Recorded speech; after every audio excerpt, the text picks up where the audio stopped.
Dear friends, welcome to biblical పరివర్తన once again. Welcome to దేవుని ప్రేమ ఇదిగో ధ్యానములు. ఆగస్టు 25కి చెందినటువంటి వాక్య భాగం 1 సమూయేలు 17వ అధ్యాయం. దీనిలో 58 వచనాలు ఉన్నాయి. అంతా మనం చదవం, కానీ 31 నుండి 49 వరకు చదువుకుందాం. ఇప్పుడు దావీదు గొలియాతు. దావీదు ఇశ్రాయేలీల పక్షాన పోరాడాడు, యుద్ధం చేశాడు. మరి ఫిలిస్టీన్ల పక్షాన గొలియాతు యుద్ధం చేసినప్పుడు ఏం జరిగిందో మనకు తెలుసు. ఏ విధంగా ఒడిసెలతో మరి దావీదు మహారాజు, అంటే మహారాజు ఇంకా కాలేదు, ఇంకా అప్పుడు బాలుడిగానే ఉన్నాడు, గొలియాతుని, బలమైనటువంటి గొలియాతుని ఏ విధంగా చంపాడు. ఆ స్టోరీ, ఆ కథ సుపరిచితమైనదే. కానీ దాని నిజమైనటువంటి అర్థం ఏంటి, అది అర్థం తెలుసుకోకుండా మనం ఇష్టొచ్చినట్టుగా బోధించటం అది సరైనది కాదు. ప్రార్థన చేసుకుందాం. May the words of my mouth and the meditation of our hearts be acceptable in thy sight, our rock and redeemer. Amen. 17వ అధ్యాయం, 1 సమూయేలు 17వ అధ్యాయం. ఇక్కడ దావీదు, బాలుడైనటువంటి దావీదు, యవ్వనుడైనటువంటి దావీదుని సౌలు దగ్గరికి తీసుకొని వచ్చినప్పుడు ఏంటి ఆ సంభాషణ, ఏం జరిగింది, అక్కడి నుండి 49 వచనాలు చదువుకుందాం. దావీదు చెప్పిన మాటలు నలుగురికి తెలియగా జనులు ఆ సంగతి సౌలుతో తెలియజెప్పారు కనుక అతడు దావీదును పిలువనంపెను. ఈ ఫిలిస్తీయుని బట్టి ఎవరి మనస్సును కృంగ నిమిత్తం లేదు, మీ దాసుడనైన నేను వానితో పోట్లాడుదునని దావీదు సౌలుతో అనగా, సౌలు, ఈ ఫిలిస్తీయుని ఎదుర్కొని వానితో పోట్లాడుటకు నీకు బలము చాలదు, నీవు బాలుడవు. వాడు బాల్యము నుండి యుద్ధాభ్యాసము చేసిన వాడని దావీదుతో అనెను. అందుకు దావీదు సౌలుతో ఇట్లను, మీ దాసుడనైన నేను నా తండ్రి యొక్క గొర్రెలను కాయుచుండగా సింహమును ఎలుగుబంటి వచ్చి మందలో నుండి ఒక గొర్రె పిల్లను ఎత్తుకొని పోచుండగా నేను దానిని తరిమి చంపి దాని నోట నుండి ఆ గొర్రెను విడిపించితిని. అది నా మీదికి రాగా దాని గడ్డము పట్టుకొని దానిని కొట్టి చంపితిని. మీ దాసుడైన నేను ఆ సింహమును ఎలుగుబంటిని చంపితినే. జీవము గల దేవుని సైన్యములను తిరస్కరించిన ఈ సున్నతి లేని ఫిలిస్తీయుడు వాటిలో ఒకదాని వలె అగుననియు, సింహము యొక్క బలము నుండి ఎలుగుబంటి యొక్క బలము నుండి నన్ను రక్షించిన యెహోవా ఈ ఫిలిస్తీని చేతిలో నుండి కూడా నన్ను విడిపించుననియు చెప్పాను. అందుకు సౌలు, పొమ్ము, యెహోవా నీకు తోడుగా నుండునుగాక అని దావీదుతో అనెను. పిమ్మట సౌలు తన యుద్ధ వస్త్రములను దావీదునకు ధరింపజేసి రాగి శిరస్త్రాణం ఒకటి అతనికి కట్టి యుద్ధ కవచము తొడిగించెను. ఈ సామగ్రి దావీదునకు వాడుక లేదు గనుక తాను తొడిగిన వాటిపైన కత్తి కట్టుకొని వెళ్ళ కలిగినది లేనిది చూసుకొనిన తరువాత దావీదు, ఇవి నాకు వాడుక లేదు, వీటిలో నేను వెళ్ళలేనని సౌలుతో చెప్పి వాటిని తీసివేసి తన కర్ర చేతి పట్టుకొని ఏటి లోయలో నుండి 5 నున్నని రాళ్లను ఏరుకొని తన యొద్దనున్న చిక్కంలో ఉంచుకొని వడిసెల చేత పట్టుకొని ఆ ఫిలిస్తీయుని చేరువకు పోయాను. ఇక్కడ ఆ 40వ వచనంలో ఆయన రాళ్ళు ఏరుకున్నాడు కదా, ఆ లోయలో నుండి 5 సున్నతి రాళ్ళను. మేము ఇశ్రాయేల్ వెళ్ళినప్పుడు ఆ లోయలో ఉన్నప్పుడు మేము కూడా కొన్ని రాళ్ళు ఏరుకున్నాం. ఆయన 5 రాళ్ళు ఏరుకున్నాడు, మేము కూడా 5 రాళ్ళు ఎన్నుకున్నాం. డాలు మోయేవాడు తనకు ముందు నడువుగా ఆ ఫిలిస్తీయుడు బయలుదేరి దావీదు దగ్గరకు వచ్చి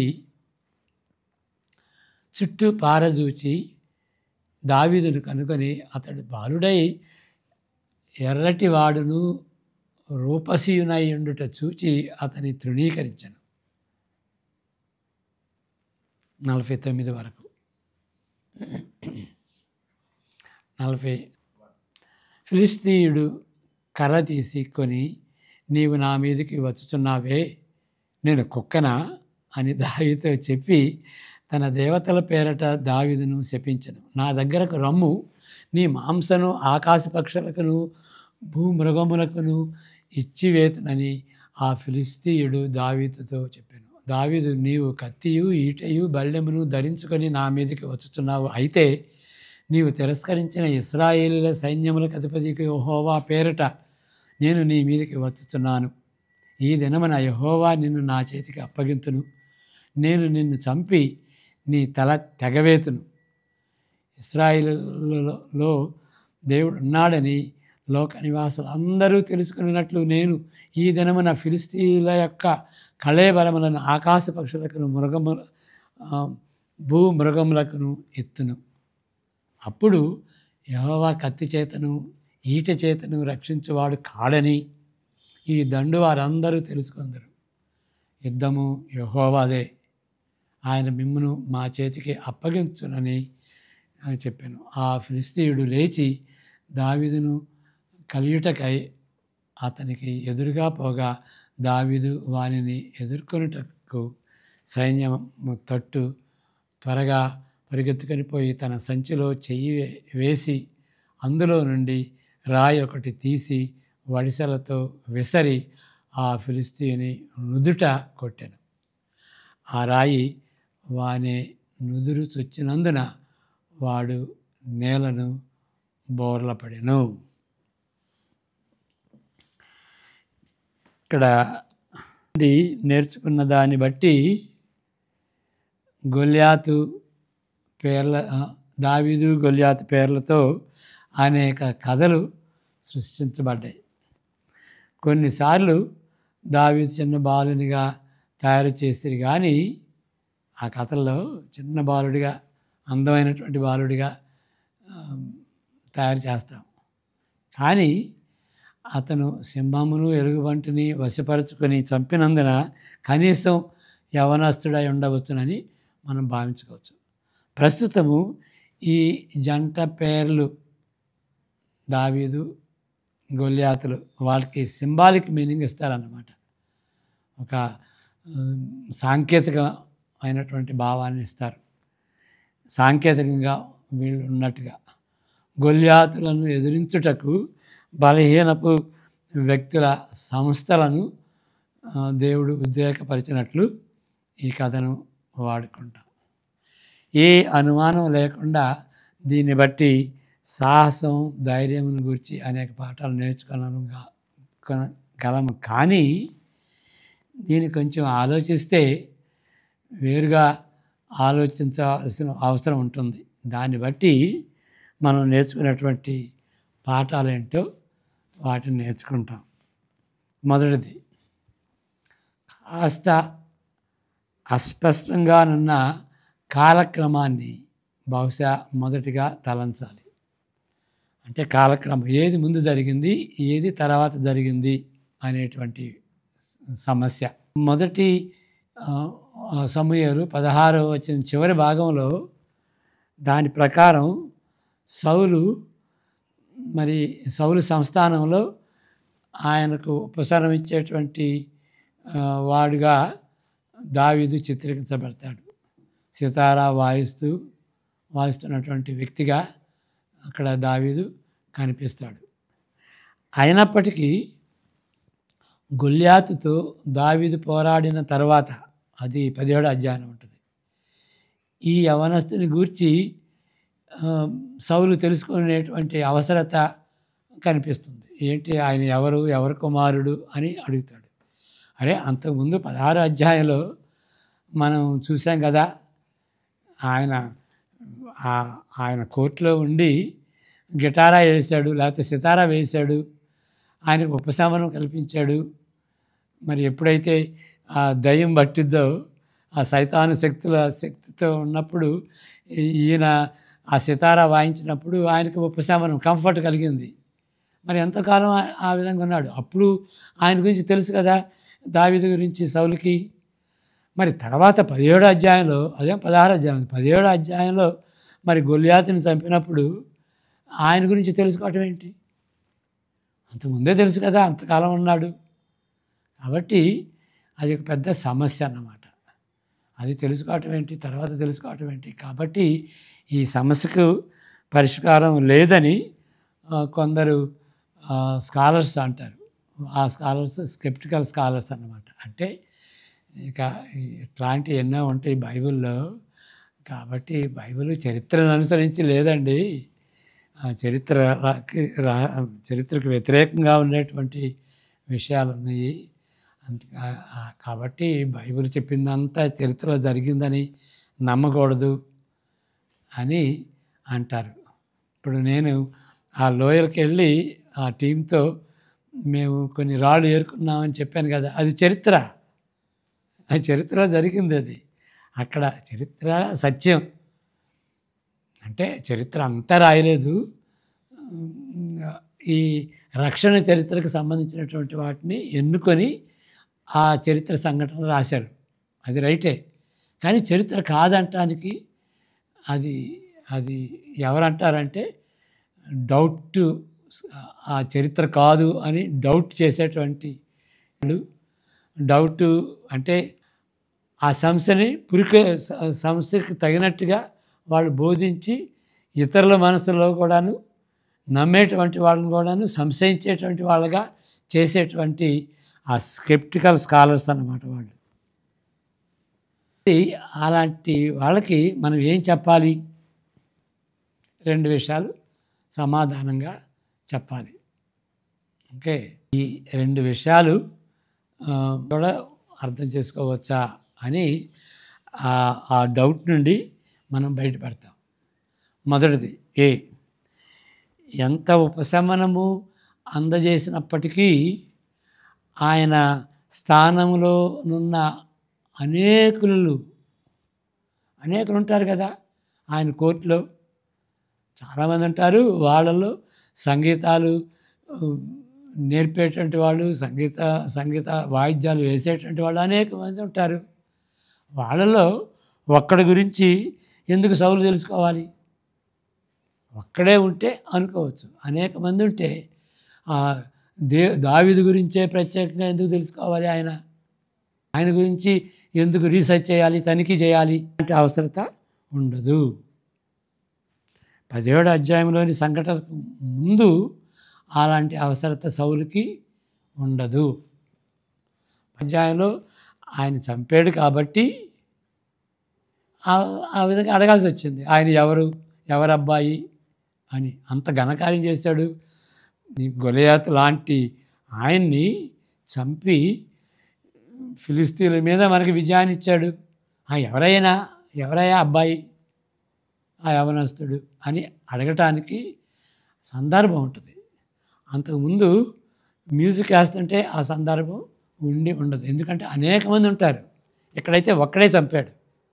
రెండవ కారణం, ఇది కొంచెం ఇంకా ఇది నమ్మదగినటువంటి కారణం, అంటే మోర్ ప్రాబబుల్ ఇది అయి ఉండొచ్చు. ఏంటి అది అంటే 17వ అధ్యాయం 15వ అధ్యాయం తర్వాత వ్రాయబడినప్పటికీ దానిలో ఉన్నటువంటి సంఘటనలు అంతకు ముందే జరిగినాయి.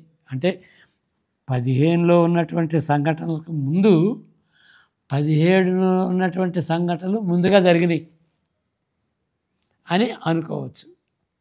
అదేంటండి అని అంటే 15లో ఉన్నటువంటి సంఘటనలకు బ్యాక్గ్రౌండ్ స్టోరీ ఇదని. ఆయన ఆ విధంగా ఉండొచ్చు. 15 అధ్యాయంలో ఆ సంఘటనలు జరిగినాయి, అది రైటే. ఆయనకి తెలుసు, సౌలు అంటే ఆయనకి తెలుసు అనేటువంటి సంఘటనలకు ముందు ఇది జరిగింది. దావీదు గొలియాతుని చంపినటువంటి సంఘటన ఆయన గురించి తెలుసుకున్నాడు అన్నమాట. ఈ వాక్య భాగం కూడా 16, 14 చదువుదాం. యెహోవా ఆత్మ సౌలును విడిచిపోయి యెహోవా యొద్ద నుండి దురాత్మ ఒకటి వచ్చి అతనిని విడిపింపగా, సౌలు సేవకులు దేవుని యొద్ద నుండి వచ్చిన దురాత్మ ఒకటి నిన్ను వెరపించి ఉన్నది. మా ఏలినవాడవైన నీవు ఆజ్ఞ ఇమ్ము, నీ దాసులమైన మేము సిద్ధముగా నున్నాము. సితారా చమత్కారంగా వాయింపగల ఒకని విచారించుటకై మాకు సెలవిమ్ము. దేవుని యొద్ద నుండి దురాత్మ వచ్చి నిన్ను పట్టినప్పుడల్లా అతడు సితారా చేత పట్టుకొని వాయించుట చేత నీవు బాగుపడుదువని అతనితో అనురి. సౌలు బాగుగా వాయింపగల ఒకని విచారించి నా యొద్దకు తీసుకుని రండని తన సేవకులకు సెలవీయగా, వారిలో ఒకడు చిత్తగించుము, బెత్లెహేమీయుడైన యెషయి యొక్క కుమారులలో ఒకని చూచితిని, అతడు చమత్కారంగా వాయింపగలడు. అతడు బహుశూరుడును యుద్ధశాలియు మాట నేర్పరియు రూపసినై ఉన్నాడు. మరియు యెహోవా వారికి తోడుగా నున్నాడనగా, సౌలు యెషయి యొద్దకు దూతలను పంపి, గొర్రెల యొద్దనున్న నీ కుమారుడైన దావీదును నా యొద్దకు పంపుమనెను. 23 వరకు. అప్పుడు యెషయి ఒక గార్ధబం మీద రొట్టెలను ద్రాక్షారసపు తిత్తిని ఒక మేకపిల్లను వేయించి తన కుమారుడైన దావీదు చేత సౌలు నద్దకు పంపెను. దావీదు సౌలు దగ్గరకు వచ్చి అతని యొద్దట నిలువబడగా, అతని యందు సౌలునకు బహు ఇష్టము పుట్టెను. అతడు సౌలు ఆయుధములను మోయివాడాయను. అంతటా సౌలు, దావీదు నా అనుగ్రహము పొందెను గనుక అతడు నా సముఖమందు సేవ చేయుటకు ఒప్పుకొనుమని యెషయికి వర్తమానము పంపెను. దేవుని యొద్ద నుండి దురాత్మ వచ్చి సౌలును పట్టినప్పుడల్లా దావీదు సితారా చేత పట్టుకొని వాయింపగా, దురాత్మ అతనిని విడిచిపోయాను. అతడు సేదదీరి బాగాయను. అంటే ఈ సంఘటనలు మరి ఒకవేళ ఈ ఈ ఈ వాక్య భాగాన్ని బట్టి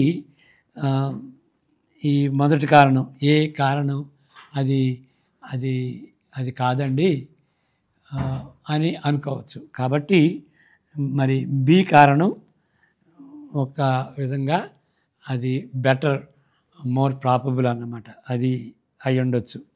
ఏంటి అని అంటే 17 అధ్యాయంలో జరిగినటువంటి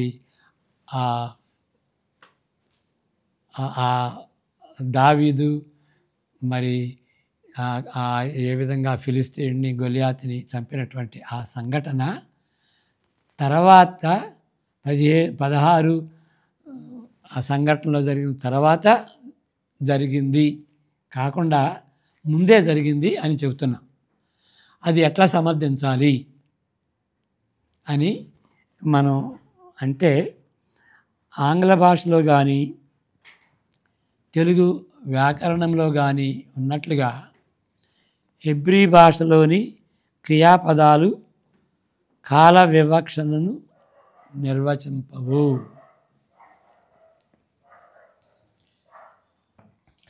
దీని గురించి కొంచెం బ్యాక్గ్రౌండ్ చెప్పాలి. దీన్ని వివరించకపోతే ఈ విషయం మనకి ఇది ఆంగ్ల భాషలో కానీ తెలుగు వ్యాకరణంలో కానీ ఉన్నట్లుగా దానికి డిఫరెంట్గా ఉంటుంది అన్నమాట. ఏంటి?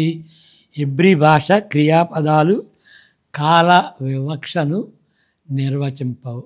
నిర్వచించవు. ఏంటి అంటే టైం డిస్టింక్షన్స్ అన్నమాట.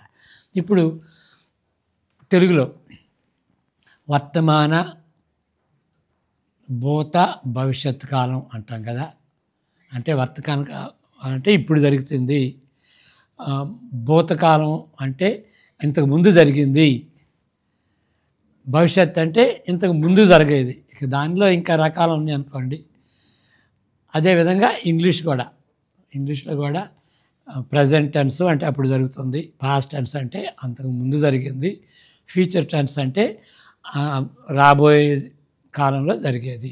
ఆ కాల వివక్ష ముందు జరిగింది, ఇప్పుడు జరుగుతుంది, రాబోయేటటువంటి జరిగింది, దాన్ని కాల వివక్ష అంటారు. ఉన్నటువంటి ఆ క్రియలు present tense, past tense, future tense అనేటువంటిది హెబ్రీ భాషలో ఆ క్రియాపదాలు కాలానికి సంబంధించినవి కాదు. ఇంగ్లీష్లో లాగా, తెలుగులో లాగా కాలాన్ని కాలం గురించి ముందు జరిగిందా, ఇప్పుడు జరిగిందా, ఫ్యూచర్లో జరుగుతుందా అనేదాన్ని నిర్వచించు, అంటే దాన్ని సూచించు. క్రియ అంటే ఏ విధంగా జరిగింది అనేదాన్ని చెప్తుంది, కానీ ఎప్పుడు జరిగింది అనేదాన్ని చెప్పవు. అదే కాదు, మరి నిబంధన గ్రీక్ భాషలో రాయబడింది కదా. ఈ ఎవరు రాసింది గ్రీకు క్రొత్త నిబంధన? హెబ్రీలు రాశారు, యూదులు రాశారు. యూదుల సాంప్రదాయం ఏంటి? హెబ్రీ సాంప్రదాయం. హెబ్రీ భాషలో ఉన్నటువంటి తీరులోనే వాళ్ళు గ్రీకులో కూడాను అదే అభిప్రాయంతో రాశారు. అంటే వాళ్ళు గ్రీకులో కూడాను ఈ వర్బ్స్, ఆ క్రియాపదాలు వాడినప్పుడు వాటికి టైంకి సంబంధం లేదు. ఇది చాలా ఇప్పుడు అది కొత్తగా చెబుతున్నాం మనం. మామూలుగా సంబంధం ఉన్నట్టుగా క్రియాపదాలకి టైంకి సంబంధం ఉన్నట్టుగా మనం నేర్చుకున్నటువంటి వాళ్ళు ఆ విధంగా నేర్చుకుంటారు. అడ్వాన్స్డ్ గ్రీక్ గ్రామర్ ఈ కార్సన్ గారే మాకు టీచ్ చేశాడు. అది చాలా మరి 3 నెలల వరకు రీసెర్చ్ చేసామన్నమాట. ఆ రీసెర్చ్ వలన మేము తెలుసుకున్నది ఏంటి అంటే, గ్రీకులో కూడాను క్రియాపదాలు వాడితే ఆ క్రియాపదాలకి ఆ టైంకి ఏ సంబంధం లేదు. కాబట్టి హెబ్రీలోను, న్యూ టెస్టిమెంట్ గ్రీక్లోను ఆ టైంకి, అంటే పాస్ట్, ఫ్యూచర్ అనేటువంటి వివక్షత గ్రీకులో కూడా ఆ గ్రీక్ పదాలకి లేవు. ఇది చాలా మైండ్ బాగ్లింగ్. అంటే ట్రెడిషనల్గా గ్రీకు నేర్చుకున్నటువంటి వాళ్ళు దీని గురించి తప్పనిసరిగా ఆలోచించాలి. ఇక దానికి ఒక కోర్స్ ఉందన్నమాట. అడ్వాన్స్డ్ గ్రీక్ గ్రామర్ అనేటువంటి ఆ హెడ్డింగ్ క్రింద ఆ సబ్జెక్టుని మేము నేర్చుకున్నాం. ఇంకా వేరే సందర్భాల్లో మీరు రీసెర్చ్ కూడా చేయొచ్చు, గూగుల్కి వెళ్ళొచ్చు. ఈ Greek verbs and the time distinction అని దానికి సంబంధం ఉందా లేదా అనేటువంటి దాన్ని రీసెర్చ్ చేస్తే మీకు తెలుస్తుంది. ఇక్కడ ఈ 17వ అధ్యాయంలో జరిగినటువంటి ఆ ఫిలిస్తీయుడైనటువంటి ఆ యొక్క గొలియాతు ఆ సందర్భంలో జరిగింది, తర్వాత జరిగింది అని అనుకోని అవసరం లేదు. అంతకు ముందు జరిగినట్టుగానే మనం భావించవచ్చు. ఇంకొక విషయం, అంతకు ముందు జరిగిందాన్ని మరి తర్వాత ఎందుకు చెప్తున్నారు అని అంటే, 15వ అధ్యాయంలో జరిగిన దానికి బ్యాక్గ్రౌండ్ స్టోరీ ఇచ్చినట్టుగా అంటారు రీతిగా. దీనికి బ్యాక్గ్రౌండ్ ఆయన ఎవరు, ఆ దావీదు ఆ గాయకుడు లేకపోతే సితారా వాయించినటువంటి ఆ యొక్క మ్యూజిషియన్ ఎవరు అని చెప్పటానికి, అంతకుముందు గొలియాదుని చంపినటువంటి వ్యక్తేనండి అని 17వ అధ్యాయంలో చెప్పబడింది. అలాంటిది క్రొత్త నిబంధనలో కూడా ఒక సందర్భం ఉంది. ఈ బాప్తిస్మిచ్చు యోహాను గురించి చెప్పినప్పుడు ఆయన తల హేరోదు మహారాజు యొక్క తల్లి ద్వారా కూతురు ఏ విధంగా ఆయన యొక్క తల అడిగిందో దానికి సందర్భం ఏంటి అని అప్పుడు చెప్పబడింది. సందర్భం ఏంటి అని అంటే, అంతకుముందు ఈ విధంగా జరిగింది. బాప్తిస్మిచ్చు యోహాను హేరోదు గురించి కఠినంగా ఈ విధంగా హెచ్చరించాడు, ఖండించాడు. అంతకు ముందు జరిగినటువంటి సందర్భం తర్వాత చెప్పబడింది. అదేవిధంగా 16వ అధ్యాయంలో జరిగినటువంటి సంఘటనలకి సందర్భం ఏంటి అంటే, 17వ అధ్యాయంలో జరిగినటువంటి సందర్భం జరిగింది అని కూడా మనం నమ్మాలి. కాబట్టి అంతకు ముందు అనేటువంటి దాన్ని హైలైట్ చేశాం ఇక్కడ. అంతకు ముందు ఫిలిస్తీయులు తమ సైన్యములను యుద్ధమునకు సమకూర్చి అని ఆ విధంగా కూడా మనం దాన్ని అనువదించవచ్చు. దానికి ఏ ఆక్షేపణ కనిపించదు. ఈ విధంగా సౌలు దావీదులను గూర్చి రానున్న అధ్యాయము అంటే 17వ అధ్యాయము దాని నేపథ్యాన్ని, దాని బ్యాక్గ్రౌండ్ని సూచించేటువంటి రీతిగా అక్కడ చెప్పబడింది. కాబట్టి ఇప్పుడు ఇంత బ్యాక్గ్రౌండ్ ఎందుకు వివరించాలి అని అంటే, దీన్ని బట్టి ఈ స్కాలర్స్ ఏమంటున్నారు, బైబిల్లో ఉన్నది చరిత్ర కాదండి, చాలా ప్రాబ్లమ్స్ ఉన్నాయి, చాలా కాంట్రడిక్షన్స్ ఉన్నాయి, చాలా సమస్యలు ఉన్నాయి, కాబట్టి ఇది దేవుని వాక్యం, దీనిలో తప్పులు లేవు అని నమ్మకూడదండి, తప్పులు ఉన్నాయి అనేటువంటి ఆ థియరీని తీసుకొస్తారన్నమాట. కాబట్టి ఇలాంటి రీతిగా మనం అర్థం చేసుకోవచ్చు. కాబట్టి ఇక్కడ చెప్పినటువంటి చరిత్ర నమ్మదగినది, బైబిలు నమ్మదగినది అని మనం గ్రహించాలి. అందువలన ఇంత టైం తీసుకుని చెప్పాం. ఇక రెండవ విషయం, సైనిక సిబ్బందితో దావీదు చెప్పిన మాటల్లో అనుభవం లేని యవనస్తుడు తొందరపడి గర్వంతో చెప్పిన మాటలు అని అనుకోవటానికి తావుంది.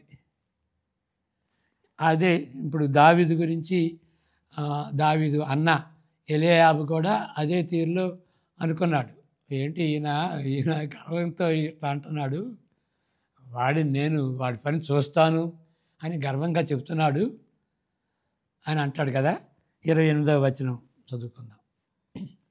అతడు వారితో మాట్లాడినది అతని పెద్దన్నయగు ఎలీయాబునకు వినబడగా, ఎలీయాబునకు దావీదు మీద కోపం వచ్చి అతనితో, నీవెక్కడికి ఎందుకు వచ్చితివి? అరణ్యములోని ఆ చిన్న గొర్రె మందను ఎవరి వశం చేసితివి?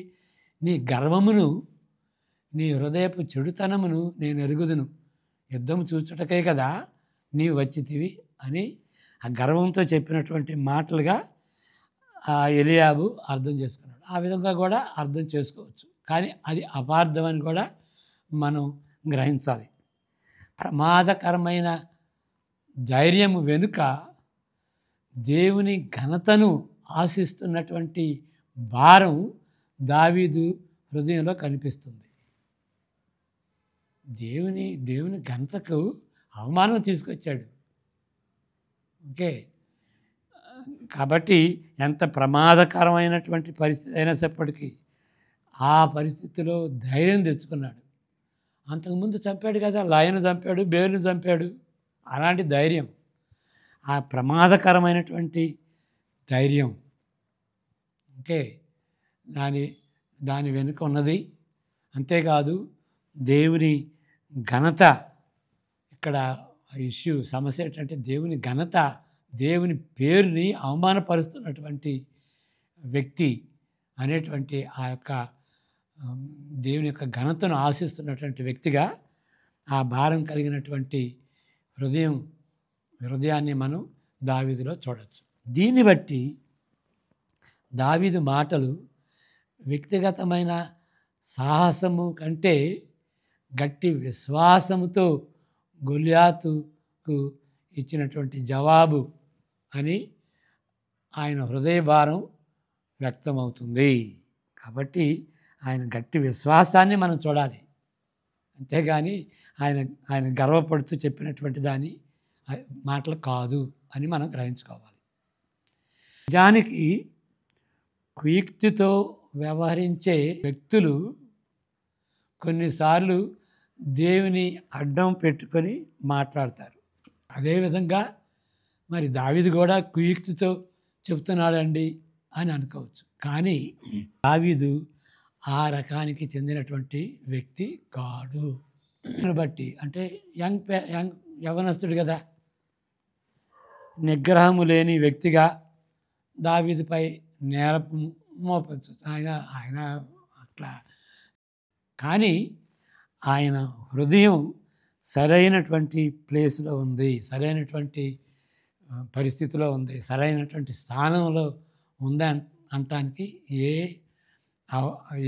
అనుమానం లేదు. His heart is in the right place. దాన్ని ఎవరు ప్రశ్నించలేరు. ఇక మూడవది, అన్నిటికంటే ముఖ్యమైనది ఏంటి అని అంటే, దావీదును సమూయేలు అభిషేకించిన విషయం జ్ఞాపకం చేసుకోనకుండా ఈ అధ్యాయాన్ని చదవకూడదు. ఇక గొలియాతు, దావీదు, ఇక వాళ్ళ గురించినటువంటిది, మరి విశ్వాసం ఉంటే ఏదన్నా చేయొచ్చు అనేటువంటి రీతిగా ఈ యొక్క సంఘటనని మనం అన్వయించుకోకూడదు. ఏ విధంగా దీన్ని చదవాలి అంటే, దీన్ని జ్ఞాపకం ఉంచుకోవాలి. ఏంటి? ఆయన అభిషేకించినప్పుడు యెహోవా ఆత్మ దావీదు మీదకి బలంగా వచ్చింది అనేటువంటిది, దాన్ని మర్చిపోకుండా ఈ యొక్క సందర్భాన్ని చేసుకోవాలి. ఏంటి అంటే 16, 13లో ఉన్నటువంటి ఆ మాటల్ని జ్ఞాపకం చేసుకుంటూ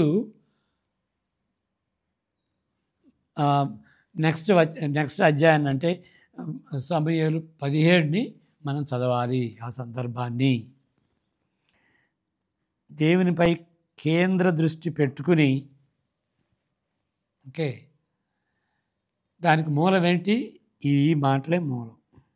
అంతేకాదు, దేవునిపై కేంద్ర దృష్టి పెట్టుకోవటమే కాదు, ఆయన సాహస ధైర్యానికి ఆధారం కూడా ఇవే మాటలు. తప్పిపోని గురిపెట్టి ఆ వడిసేలతో ఆయన గురిపెట్టి ఆయన్ని గొలియాతుని చంపటానికి గురిపెట్టి అలాంటి గురిపెట్టి ఆయన నొసటి మీద అది తగిలేటట్టుగా గురిపెట్టడానికి కారణం ఏంటి? యెహోవా ఆత్మ బలంగా ఉన్నది కాబట్టి. ఆయన ఘన విజయం సంపాదించటానికి, అదే కాదు, ఆయన ఘన విజయాలు ఎంతోమందిని ఓడించాడు. దానికి కారణం ఏంటి? యెహోవా ఆత్మ బలంగా ఆయన మీద ఉన్నది. దేవుని ఘనతను, నామమును హెచ్చించినట్లు ఉద్రేకపరిచింది ఏంటి? దేవుని ఆత్మ ఆయన మీదకి వచ్చింది బలంగా.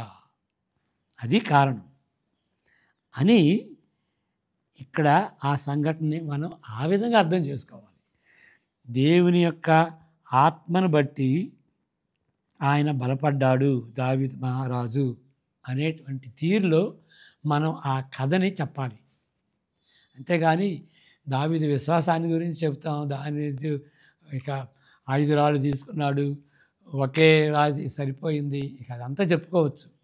కానీ ఈ మాటలు మాత్రం మనం మర్చిపోయి, ఈ మొదటి సమూయేలు గ్రంథాన్ని ఎవరైతే రాశారో ఆయన యొక్క ఉద్దేశం ఏంటంటే, యెహోవా ఆత్మతో ఆయన అంశం చేయబడ్డాడు, అభిషేకించబడ్డాడు, అందువలన ఆయనకి అలాంటి బలం వచ్చింది, ఆ బలంతో ఇవన్నీ చేయగలిగాడు అనేటువంటి అర్థాన్ని ఇచ్చేటువంటి రీతిగా ఈ సమూయేలు గ్రంథం రాయబడింది. దాన్ని వదిలిపెట్టకూడదు. మనం ప్రార్థన చేసుకుందాం. May the grace of the Lord Jesus Christ and the love of the Father and the fellowship of the Holy Spirit be with each one of us now onwards, and all the days to come. Amen. God bless you.